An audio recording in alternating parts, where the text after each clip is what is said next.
First to warnings of terrible suffering in Afghanistan. Tens of thousands are trying to escape bombing attacks and hunger, but aid agencies say they're not getting enough help. Although the border with next-door Pakistan is officially closed, 50,000 Afghans have already crossed over. Matthew's out there for us and has spent the day with a family who escaped to Peshawar in Pakistan. It's quiet here, eerily quiet. Behind these hills, war, drought and hunger. This is as close as I or any foreign journalist can get to the border with Afghanistan, which lies just a few miles over that way. But people are so desperate to flee the country that they're prepared to go on a very long and difficult journey across the mountains to try to slip past the Pakistani border guards. Many of those people come to here. It's known as the Afghan colony, but really it's just an unofficial slum. People fleeing Afghanistan have traditionally come to this area. 12-year-old Samir has lived here for most of his life. He tells me in the last few days a lot of new people have arrived in the colony and they're not in good shape. Samir takes me to his family home. A few days ago, some cousins managed to slip across into Pakistan. 7 families now live in this small space. With them came their new baby, born around the time of the terrorist attacks on America. She's called Dunya. It means world. As in all refugee crises, children are the hardest hit. After the war started, the situation got bad. So we came here. We have many problems. No food, no water, and no clothing. Finding a house here is very difficult. There's a lot of bombing in Afghanistan. That's why lots of people are trying to cross the border to here. Girls in Afghanistan have to obey strict laws. The country's present leaders, the Taliban, don't let them go to school. In public, they're forced to cover themselves with what's called a burqa. In Afghanistan, the Taliban made us put the burqa on. Even my 13-year-old sister was forced to wear it. Like that. And what's it like when you're wearing it? It's very difficult to see through it. It's hard to manage. Now I don't need it anymore. But these people are the fortunate ones. However difficult life is for them, at least they've made it here. There are many more still stuck in Afghanistan who are desperate to flee. Well, I spoke to Matthew just a few minutes ago from the city of Peshawar. I asked him how desperate the situation really is along the border.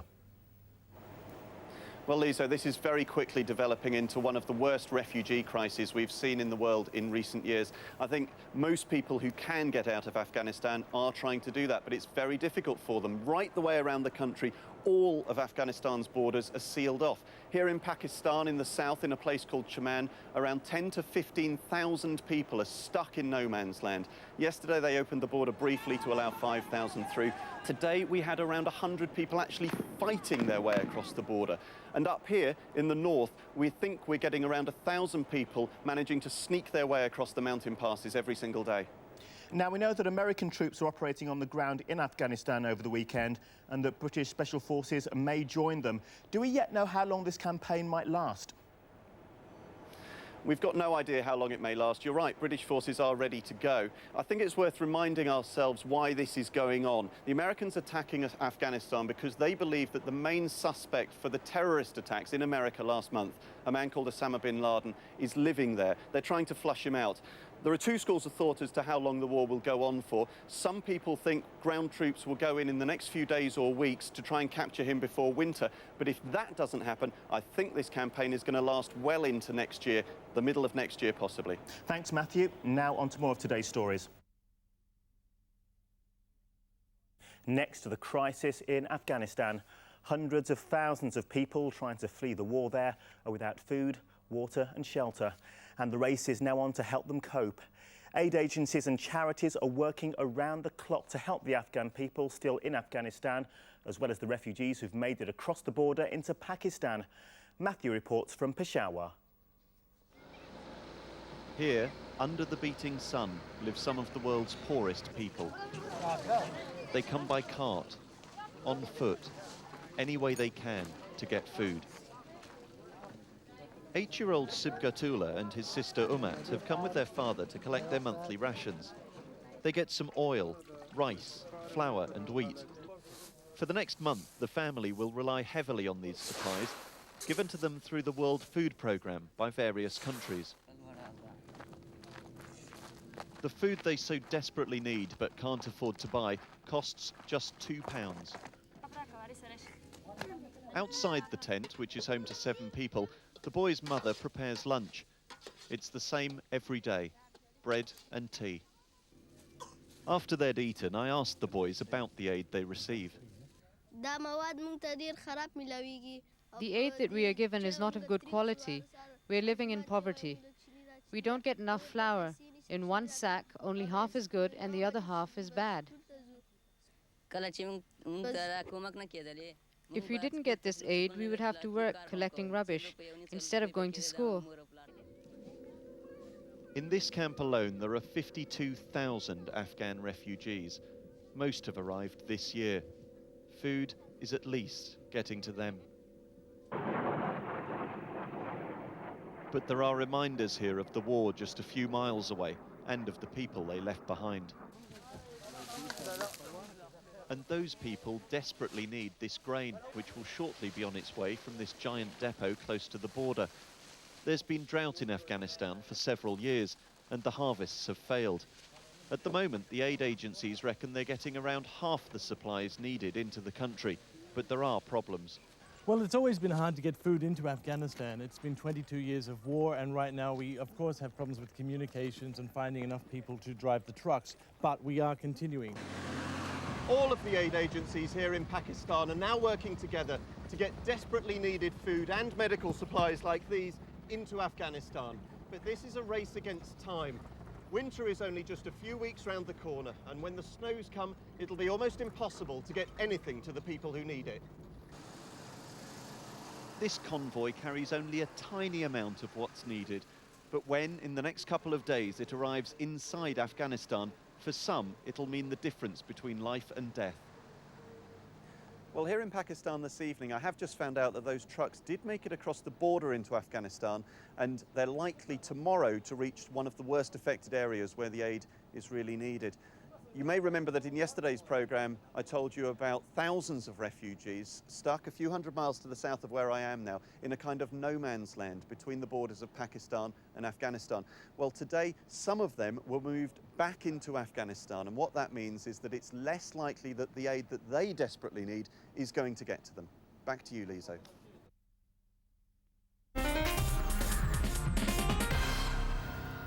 Next to the problems faced by children fleeing war and famine in Afghanistan.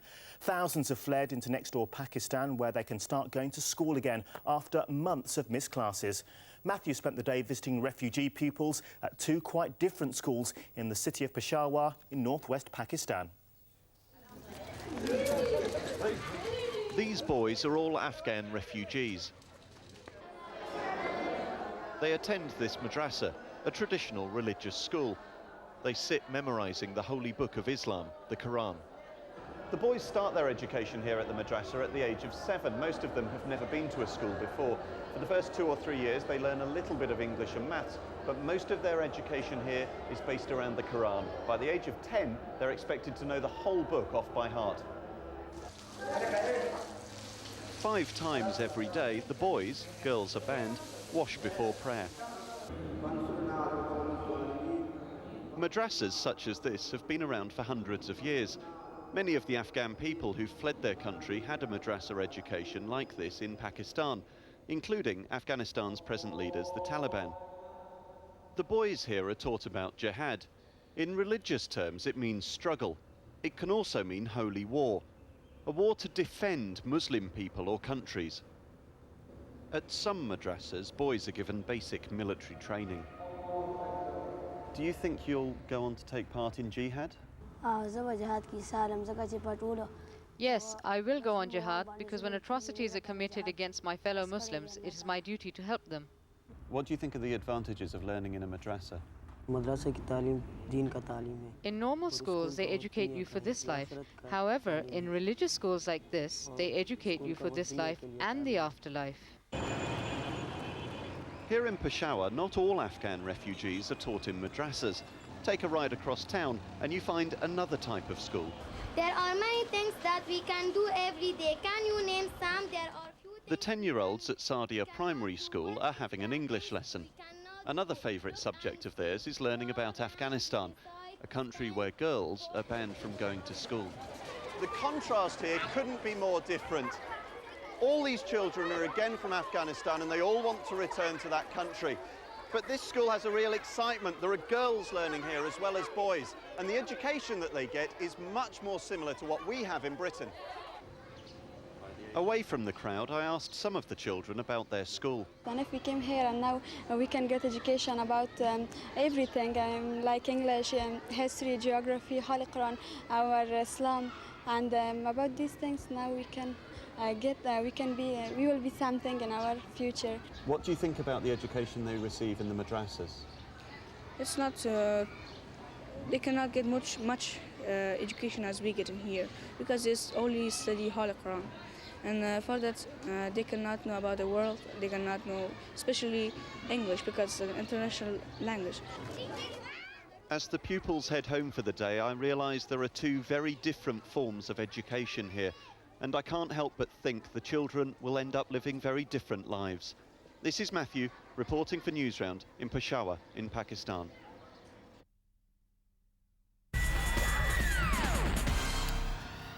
Around the world now, and as thousands of Afghan refugees flee the bombing campaign in their country, the crisis is also affecting those living in neighbouring Pakistan.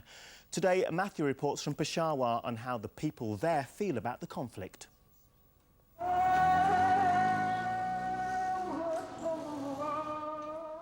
The midday call to prayer. Islam is both the religion and the way of life here.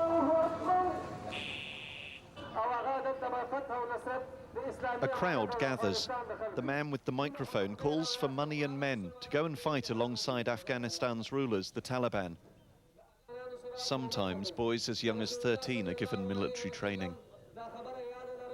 Osama bin Laden, the prime suspect in last month's terrorist attacks on America. The Americans have been hunting him down ever since, bombing targets in his home, Afghanistan. Innocent people have been killed, which angers those here, many of whom are now turning against America. Without showing us evidence, the Americans are bombing Afghanistan. They're the real terrorists here. They have not proved to us Osama carried out the attacks. There is growing tension in Pakistan, especially here in the city of Peshawar. Today, riot police out on the streets.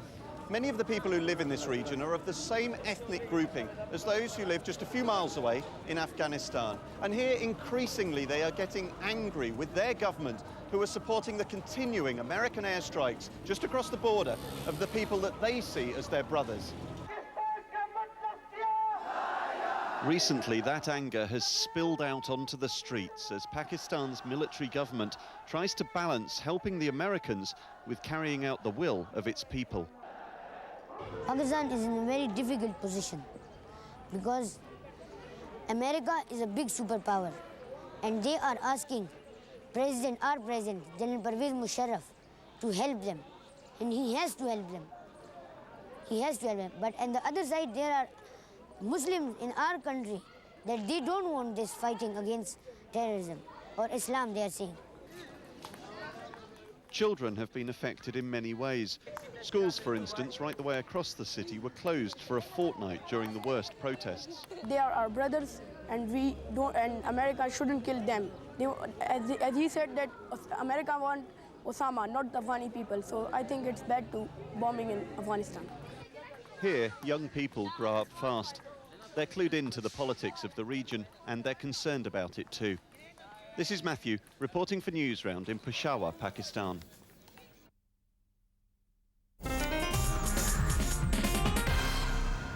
It's 5:28. Now, Matthew's been reporting for Newsround all week on the bombing campaign in Afghanistan and how it's affected children in the region. I spoke to him earlier and asked him for the latest news on the American attacks.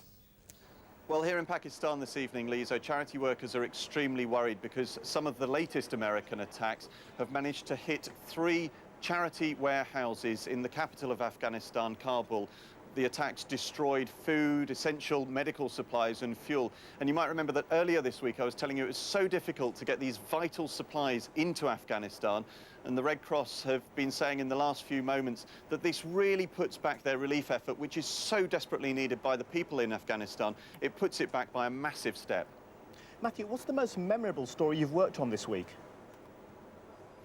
Well, Lisa, I think all the stories are memorable. I mean, this is really why I love my job so much, coming out on big stories and talking to the children affected by them. But today, a very sad story. I met an 11-year-old girl who yesterday packed up her bags and with a few family members left Afghanistan. She made the trek over the mountains to get here to Pakistan.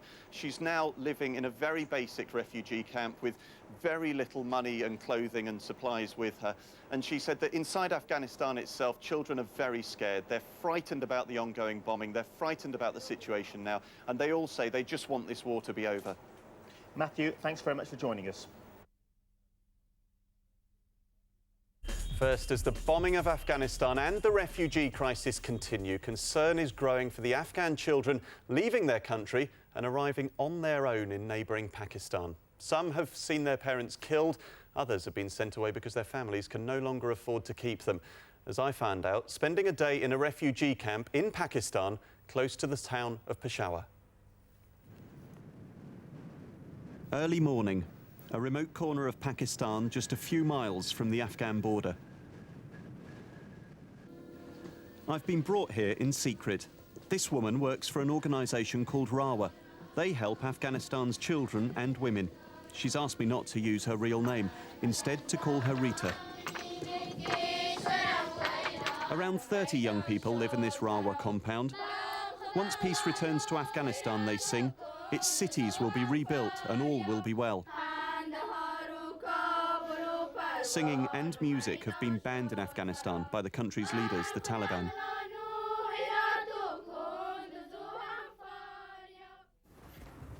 The secrecy here is for a good reason. Rita works both in Pakistan and in Afghanistan. If the Taliban found out what she was doing, they would probably kill her. The children here focus on getting educated, learning. But in Afghanistan, boys as young as 6 are having to spend all their time thinking about how to provide food for the family, even just a tiny amount. Imagine what it's like for them. No playtime, no games. All they think about is working, and they'll earn about 10 pence a day. 9-year-old Sharifa and her brother Shams came here 2 years ago when their parents were killed by the Taliban. When I left Afghanistan, everyone else had fled our home. There was no one left. It's good here. There's school, lessons, they're giving us books. I'm loved by everyone, and I love everyone here.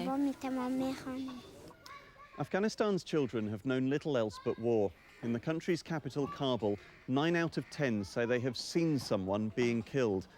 These children, like all Afghan children, will be feeling the physical and the emotional effects of conflict for many years to come. Some of these children are orphans. Some were separated from their parents while fleeing Afghanistan. All of them, like 12-year-old Fahima, are alone. She arrived from the Afghan city of Jalalabad 3 days ago. Her parents could no longer afford to keep the family together. It's tearing me apart. I'm away from my family. Some of them are with my mum. My dad's still in Jalalabad. I came here with my brother. The only thing that makes me happy is that I'm going to school. I'm happy for this, but the rest just tears me apart. Others have just arrived from Afghanistan. These 3 walked across the mountains last night. They're tired and confused. Children are afraid. Conditions are very bad for them. They're thirsty and hungry, and when the bombs come, they're hiding themselves. My cousin has a 3-month-old baby. Their house was hit by a bomb and my cousin and her husband died. The baby lost her arm and is now in hospital. There is happiness here. There's also much sadness. When the war's over, some of these children will return home to live with their families. Others will never see their parents again. At least now they have some sort of normality in their lives.